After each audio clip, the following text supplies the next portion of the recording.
начинот на едно домашно невоспитување кое што го покажувате во оваа собрание. Единствено што знаат да прават е да шират хистерија, лаги, левица или нивниот заложник ВМРО ДПМН. Председателот на опозицијата не е пратеник, така да тој е нерелевантен да зборува за тоа прашање.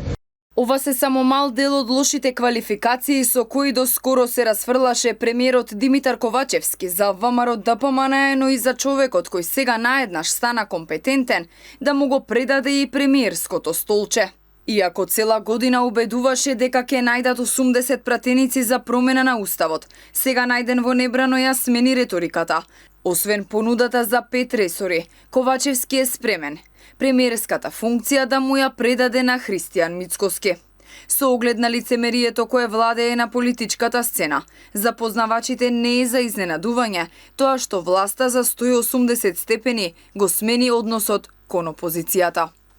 Гледаме ние постојано обвинување секогаш меѓу политичките соперници, за сето тоа да се заборави. Гледаме едноставно и коалиции меѓу СДСМ и ДУИ кои во минатото се обвинувале, да речеме, и за криминал, па сега се коалициски партнери.